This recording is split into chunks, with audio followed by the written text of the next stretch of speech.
Welcome viewers, I am Kamal Haynes of 284 Media, and today we will be bringing you a very special featured interview with Governor His Excellency John Rankin while I am at his residence, and I intend to speak to him on a number of topical issues, especially of his successor being announced, as well as his decision to retire from diplomatic service. But we'll get to all the details right after a quick commercial break.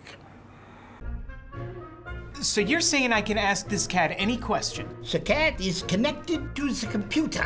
You just type in the question, it will read his mind. There the answer comes.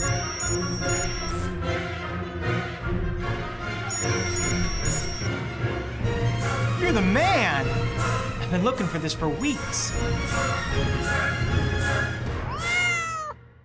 When you're in need of air conditioning, installation, repairs, or replacement services, Markinson Air Conditioning and Refrigeration has the professional technicians, equipment, parts, and ACs to get the job done right.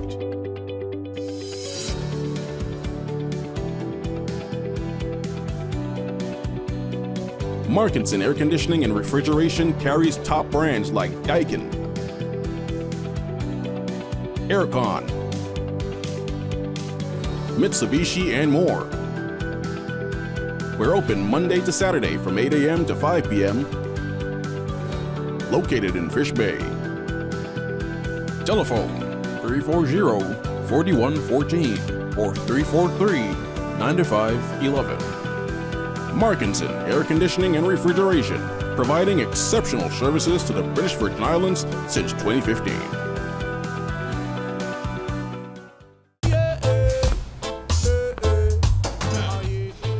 Father Jesus, that line here long like church service. Alright, do enjoy the rest of the day. Next customer line, please. Wait, hold on a second. Yes, Sonny boy, come, yes, Sonny. Good morning. Good morning, Sonny boy. Hold on there. You must have cut fun topical. It's okay, I'll take care of it. What? No man to take care of me. How may I assist you?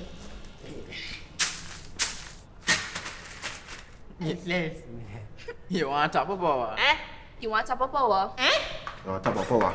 Join the prepaid party with CCT and enjoy more affordable data plans, more top-up promotions, more savings with hero bundles, and more value for your money each and every Tuesday with Top Up Turn Up Tuesday. Visit a CCT store today or anywhere CCT Top Up is sold and top up your phone. 5, 10, 15, 20, 25, 30. You want top of power?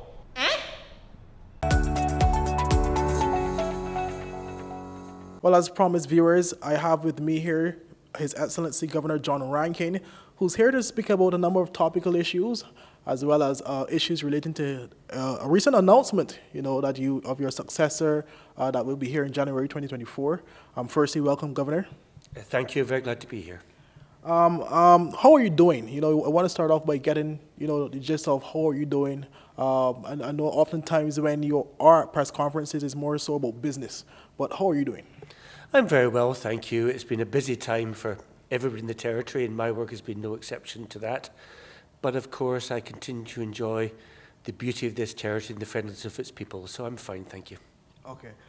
Firstly, we are fresh off the announcement that your tenure will be coming to an end in December this year, and with Mr. Daniel Pruce set to be your successor. Since that announcement, has there been any dialogue so far with you and Mr. Pruce? Yes, I've knew Mr. Pruce was going to get the job just a little in advance, and of course I've discussed it with him, and I join in congratulating him on getting the position. I know he's looking forward to arriving here next year and to serve in the interests of the people here in the BVI, so I wish him well in that. He's a very experienced diplomat, a very able individual, and I'm sure he'll serve people here very well indeed. And with your tenure now having a definitive expiration date, what will the next 6 months in office look like for you as governor? I'll be keeping busy. I'll not be putting my feet up. I will keep on working very hard through to the end of the year, the end of my 3-year appointment, and there's a lot to be done. And what everybody knows about, there's a lot to be done in terms of supporting good governance here in the territory, in terms of the reform process, my continued support for the police and the public service, my continuing to work in partnership with the government in getting those things which the people in the territory deserve. So it will be a busy period between now and the end of the year. And will that also include getting Mr. Pruce up to speed as it relates to some of the topical issues in the BVI, such as the BVI government's implementation of the COI recommendations to ensure a smooth transition for him? Yes, of course. I'll be trying to support Mr. Pruce and him learning more about the territory. Now that his appointment has been announced, he'll be able to meet people in London and the UK to discuss how the job will be taken forward, so he'll be able to hit the ground running once he arrives here in January. And I'm sure he will also too, because we realized today that he would have followed our news page as well. So hopefully we keep him up to date with that. Indeed, he knows what the media links are here, and I'm sure he'll follow 284 like everybody else. Okay, great. And since becoming governor of the BVI, what would you say is your greatest accomplishment so far? It's not yet time for me to look back completely, ask me at the end of the year. It's been a challenging period. I think we all know that in terms of what's happened in the territory during my tenure here. But I'm pleased at a number of things. Perhaps first and foremost, the help we gave to the health service during the COVID pandemic, which dominated my first period here as governor.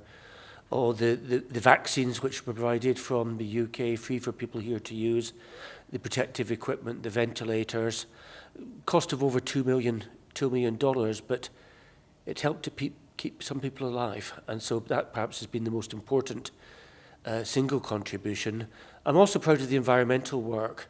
We've had over 31 different projects under what's called the Darwin Fund in the UK, helping, for example, to deal with sargassum management, helping to support the coral reefs here, the battle against stony coral tissue loss disease, the solar panels, which the UK has funded to place in some schools, and at the health clinic in Jos van Dijk. So that environmental work, together with the health work, I think have been important, and of course security, where we've supplied additional boats to the police, the rigid inflatables, 4 new boats to help deal with safety at sea, help deal with tackling the problem of illegal migrants being brought into the territory, as well as the drugs issue, and helping the prison in terms of security there and also welfare of prisoners. So those items fall within my responsibilities as governor. And then maybe one of the things also I'm pleased with is the achieving scholarships. That's the educational scholarships which we provide to help BV Islanders take on master's degrees to specialise in particular areas. We had 2 last year, 2 very bright BV Islanders winning those scholarships, and I know we're going to have some more winners this year ahead. So all of that, plus working on the reform progress, and that's been hard work, but we saw the Commission of Inquiry report. I think everybody knows that reforms are required. The Premier, the Government of National Unity, and now this government in power recognise that reform is required. And so I've been working hard in partnership with the government to achieve those reforms which are necessary. And I know obviously you want to focus on the present and not the past, but obviously since the announcement of you retiring from diplomatic service, I must ask, with that in mind, what does the future look like for yourself following your departure from the BVI? I've been on the road working overseas since 2011, and I've been very privileged to work here in the BVI, and before that in Bermuda, before that in South Asia. But of course, I'm looking forward to spending more time seeing my 3 children, spending time with them and with family, and taking on new challenges. I'm hoping to get involved in charitable work when I'm back in the UK, and perhaps also a little bit of university teaching. I did that before I joined the Foreign Service, and working with young people, helping them becoming the future leaders is important. So I'll be keeping busy. Okay, great. Another major announcement recently was the resignation of the OT's minister, Mr. Lord Goldsmith. Were you surprised with that announcement? Well, I work very closely with Lord Goldsmith as Minister for the Overseas Territories, and he He visited here in February and had a very good visit, meeting political leaders here and seeing the territory. But the UK system, which is a bit different, is not unused to ministerial resignation, so I don't want to comment on the particular circumstances of that resignation. What I do say is there will be a minister appointed to take over those responsibilities for the overseas territories, and I'm sure that minister will be equally committed to working in a positive partnership between the UK and the BVI. And of course I hope whoever is new minister will be able to meet the Premier either here or when the Premier is next in the UK and get on with the agenda of supporting good governance here. And what impact does his retirement is it likely to have on the territory, considering a number of, as it relates to, he would have commenced a number of negotiations already, a number of discussions as it relates to the COI implementation. Will it have to commence from scratch again with the implementation of a new OT minister? No, not at all. Obviously, we need to wait the new minister's decisions, but I'm confident a new minister will want to maintain the key aspects of the agenda, in particular developing from the UK end a cross-Whitehall, cross-British government department strategy for the overseas territories, how the UK can better support and work with the overseas territories, and here, working on those same issues I've discussed, working on good governance reform, working on environmental issues, working with the financial services sector, and working to achieve the common challenges that every country and territory faces to help to build a more prosperous and stable future for the people of the BVI. Okay, great. Now let's turn to some topical issues leading with the COI reform process. Well, during your most recent quarterly review report, you would have highlighted several areas of concern. How has the UK government responded to that report that you would have submitted as yet? No, I'm still waiting for the formal response to the quarterly review, and that will be for the new minister to respond to, but I expect it will address a number of the concerns which I raised in the quarterly review. I reported some of the progress made, but also reported that progress is lagging behind in a good number of areas. So I expect the ministerial response to be urging and encouraging faster progress and wanting to work constructively with the Premier and the government to achieve that faster progress. Okay, and since then, have you communicated with Premier Dr. the Honourable Natalia Wheatley on the areas of concerns you would have raised in the report since that June 6th press conference? Yes, of course. I work in partnership with the Premier in these areas. I can confirm, as I said in my quarterly review, that the Premier has confirmed to providing more resources for the police, and he's also confirmed that he will adopt an action plan in a number of areas, including, for example, in the area of dealing with the backlog of belongership and residency applications. And I'll continue to work with the Premier to make progress in those and other areas. And you also did mention in your report of concerns about completed reviews still not being made available to the public. Are you still in favor of taking the steps to make these documents public? And how soon before you decide on whether you will exercise that right? Well, I'm pleased that a number of the reviews that were outstanding were finally published after the special session of the House of Assembly, which I had to call just before the general election. So the majority of reviews were published at that point.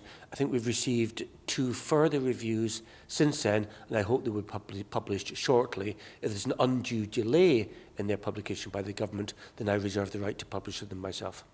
Okay. And any updates on the residency and belonger status backlog? Well, as I said in my quarterly review, there is a substantial backlog there of over 2,200 cases, many of them from people who have lived here in this territory for over 20 years and contributed to the territory. So we have to deal with the backlog. The Premier has committed to providing an action plan in that area. Discussions on that continue. I hope to receive that action plan shortly. And has a decision been made as it pertains to gaining assistance from the United Kingdom to aid the BVI in its fight against crime? Well, I continue to support the police in that work. And responsibility for the police is mine. I don't shy away from that responsibility. We've had over 14 guns captured in the territory by the police this year already, over 500 kilos of cocaine. But we've also had 5 murders. 4 of them, the police believe, linked to the drugs trade. Innocent people can be murdered, and I don't want to suggest that all those victims are necessarily criminals caught up in the drugs trade, but 4 of those 5 murders are linked to the drugs trade. So I'm committed to working with the police, including through support from the UK, in tackling those challenges and reducing crime in the territory. It's hard work, but we need to reduce the number of guns coming in, and that involves working also with immigration and customs, and we need to tackle the drugs trade, to which too much of the serious crime is linked. And what would that assistance look like? I know during COVID there were assistance as it pertains to being on the sea. Will we see something similar going forward? Well, yes, we've already supplied 4 additional fast boat ribs for the police to help with maritime security. We're providing specialist officers to provide training for the Marine Force in that area. And of course, we've supplied a number of officers from the UK to deal with some of the investigations taking place and follow up to the Commission of Inquiry report. But we also need, and the Police Commissioner is committed to this, to supporting the established police who are here and to further building the community policing projects. You'll recall that he appointed community policing officers across the territory, and I want their engagement with the community to build so we can build confidence in the community and get the information as required to tackle those who are bent on wrongdoing. Okay. And recently yourself and the Director General of the United Kingdom's Foreign, Commonwealth and Development Office would have visited the incinerator at Parkwood Pond. Now, what type of assistance can the UK provide to assist the BVI with their solid waste issues? Well, I hope expertise. We all know the incinerator has not been operating since February of last year, and the Director General of the Foreign Office saw for himself the problem this is causing in terms of the landfill site and the smoke which comes out of the landfill site, the risk of combustion there. So I hope that UK companies who supply incinerators might provide a good match to meet the needs of the territory here and provide expertise in this area. And just to be clear for the public, because we do know when we usually hear assistance, persons may themselves be thinking, you know, maybe the UK will give us an entire incinerator. Just provide clarity as it pertains to, you know, the level of assistance that may occur as it relates to such. Sure, there are 2 areas where the UK can provide that sort of assistance. First of all, what's called UK Export Finance, which can support UK companies in exporting here and reduce the costs involved in doing that. And also in terms of should further BVI government borrowing be required, then the UK is content to have a discussion with the BVI over how that borrowing might take place at more favourable rates within what's called the protocols for effective financial management in the territory. So hoping those 2 ways, the costs involved for the BVI in getting those incinerators could be reduced. And finally, we do know the government would have made some announcements as it relates to infrastructure development and having to borrow to get the territory where it needs to be. We also do know that in the past, the previous government under the Andrew Foyle administration would have turned down the loan guarantee. Will there be any discussions between the UK government and the BVI government to see what can be brought back to the table as it relates to either a new loan guarantee or something similar? Well, I regret the fact that that previous loan guarantee offer wasn't taken up. It was a decision for former Premier Foy and the government at that time. They chose not to take it up. But yes, the UK government is happy to have further discussions in this area should further borrowing be required. And in particular, if there can be flexibility under the financial management protocols and that can be agreed with detailed proposals made to the UK government, that can help to reduce the cost of borrowing for the BVI government going forward. Okay, and any last words you would like to leave with the BVI public? My last words is that I remain committed to supporting the good governance of this territory, supporting the security of this territory, and working in partnership with the BVI government to achieve those ends. We all know there have been challenges. We all know there are challenges ahead, but I remain committed to dealing with those issues as best I can, and to continuing to give the sort of practical help and support which I've outlined in terms of health, in terms of the environment, in terms of policing and security, in terms of education. I remain committed to helping this territory as best I can. Okay, I want to thank you, Governor, for your time and obviously educating the BVA public on probably some of the queries they themselves would have had and responding to some of your questions. So thank you so much for gracing us with your presence and your time. Thank you very much indeed. Well, viewers, you would have heard it from Governor His Excellency John Rankin. As we are here in his residence, he would have answered a number of questions, and I do hope that your answers, or your questions more so, were answered. Until next time, I'm Kamal Haynes. Hope you enjoy the content. Bye-bye.